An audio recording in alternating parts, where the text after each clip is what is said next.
Hey guitar players, and welcome back to the Guitar in a Year, Beginner to Intermediate. I'm your instructor Korey Hicks, and today we're on week number 24. We're going to be continuing our discussion of triads on the top 3 strings of the guitar, and we're going to be working on a practicing strategy today. I'm going to show you exactly how I would go internalizing all this information and practicing it on a daily basis. So let's get started. So first of all, a triad is a 3-note structure. We have a couple of different varieties that we discussed: major, minor, and diminished. There are others, including augmented, sus4s, sus2s, and that type of thing. So what is a triad? Well, as a 3-note structure, we have to understand that it is the content of the notes, not how many duplicates of them there are. So for example, here I have a G chord that is G, B, and D. Here, strumming all 6 strings of the guitar, I have G, B, D, G, D, and G. Still 3 notes, even though I'm strumming 6 strings. There are doubles. Here, in this bar chord shape, I have G, D, G, B, D, and G. Still a 3-note triad. Now, when we're talking about all of these different ways to play a G chord, there's lots of them.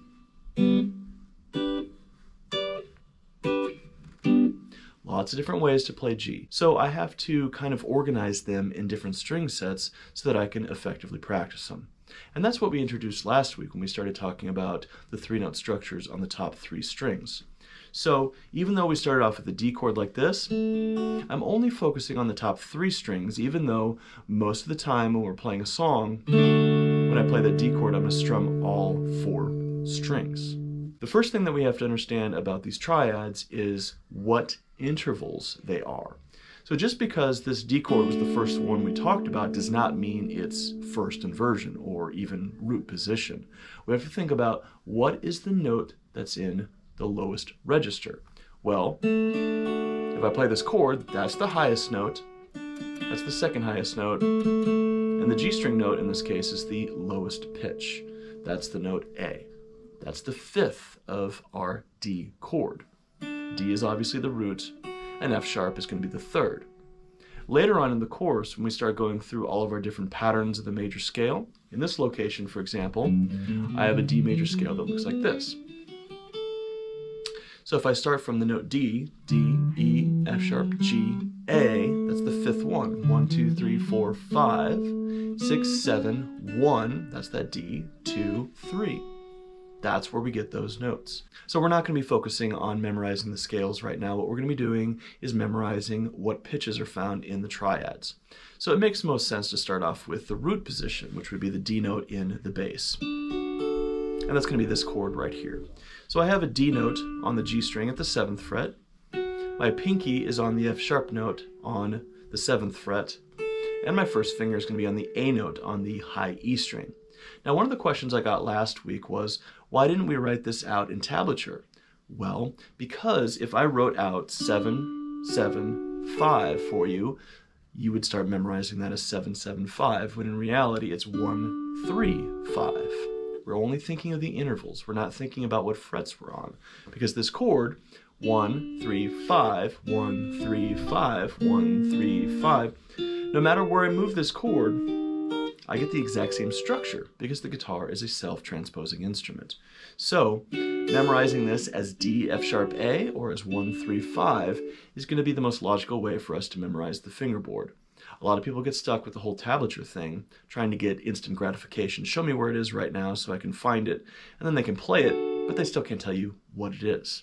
So how are you supposed to practice this? Well, note recognition. So first of all, I need to be able to find a D where the 1 is on the chart. So using my W pattern that we learned a couple weeks ago, you're going to find a D note on the G string right here. So that's where the 1 goes. And then I put my fingers in that orientation of the chord, and then I'm going to get everything to fall into place. If I wanted a C, I would have to put a C under that ring finger. Now this is a C major chord. So what we're going to do right now is we're going to go through and cycle for this chord shape through all 12 chords. I have to first find a C on the G string. And so I'm going to be here at the 5th fret for that. Okay, so 5th, 5th, and 3rd fret. And then I'm going to go up to an F chord next. The F note is going to be found at the 10th fret of the G string. And so at this point, what I usually do with my own practice is I chunk the information. C, F, C, F, C, F, C, F. I'm saying this out loud. I'm not going to learn all of them and then work it up to speed. I'm just starting off with these very simple two. C, F. 1, 3, 5 of C, 1, 3, 5 of F. When I feel like I have that in my mind, my ear, and my fingers, then I move on and add one more, which would be B flat. Now my B flat note, we already know that on the A string, B flat is here. Using the W pattern, I could find B flat here. I'm looking for the G string note. So B flat would be here at the 3rd, 3rd, and 1st frets. So now I don't continue on. I go back to the beginning and play C, F, B flat. And I'm going to loop that until I feel comfortable. So why don't you play it with me? C, F, B flat. C, F, B flat. C, F, B flat. And I'm just going to continue doing this, and I encourage you to do the same until you feel comfortable. Say the words out loud, okay? C major, F major, B flat major. C major, F major, B flat major. Now we know there's only 12 of these to do, so I'm already a quarter of the way done. All right, so if I add one more on E flat, again, I'm using the W pattern to find E flat on the G string. Eventually you'll know the G string by heart, just like everything else, but we're just using a few different tools to get there right now. So I'm finding this E flat major triad in root position here at the 6th fret with my first finger and the 8th fret with the other two. So now I just go back to the beginning. C, F, B flat, E flat. Again, C major, F major, B flat major, E flat major. And I'm just going to loop that until I feel comfortable. C, F, B flat, E flat. C, F, B flat, E flat. C, F, B flat, E flat. You could put a timer on for 2 or 3 minutes. And the whole idea is to just do this over and over and over again until you have it completely memorized. Not just in your hands, but in the mind and the ear as well. Next, we're going to move on to the next 4 of them. Let's just do them together. You'll be able to put this together once you get a little time to practice today. A flat would be up here at the 13th and 11th frets. D flat would be here at the 6th and 4th frets. Okay, so I'm just adding these as I go. C, F, B flat, E flat, A flat, D flat. And I move up here to F sharp at the 9th to 11th frets. B would be on the 2nd to 4th frets, and so on and so forth.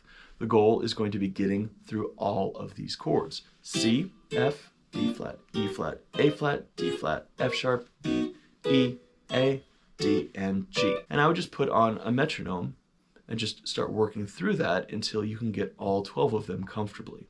The idea is if I were to ask you to play me a D flat triad on the first 3 strings in root position, without hesitation, you'd be able to find it. Remember, don't practice till you get it right, practice until you can't get it wrong. So that's going to be our root position chords. Our first inversion triads are going to have the 3rd in the lowest. So of our top 3 strings, the G string's the lowest. Our C chord, for example, is going to have C on the 1st string. G, our 5th, is going to be here on the 2nd string. And the 3rd, E, is here on the 9th fret of the G string. Okay, so this is actually the top 3 strings of your bar chord. So if you already know your bar chord, which most of you already do, then if you just think of and isolate the top 3 strings, meaning if I want an F triad in first inversion on the top 3 strings, I could play this F bar chord and then just find those 3. Even though my hand looks different, it doesn't sound different because it is F. So if you can already play C, F, B flat, E flat, A flat, D flat, F sharp, B, E, A, D, and G, you should have not much of a struggle coming up with these first inversion triads on the top 3 strings. Okay? And just, to entertain yourself, if you want to do something like arpeggiate it like I was just doing.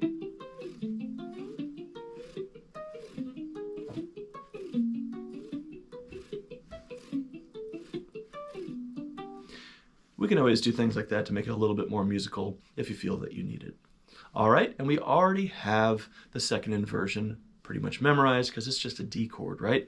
And so I'm looking for that ring finger as my root. So I need to find a C, and then I would need to find an F, but I'm also memorizing this as 5-1-3 of C major, 5-1-3 of F major, 5-1-3 of B flat.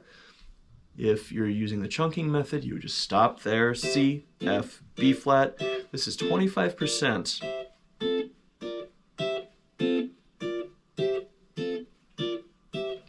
of all the second inversion triads on the top 3 strings.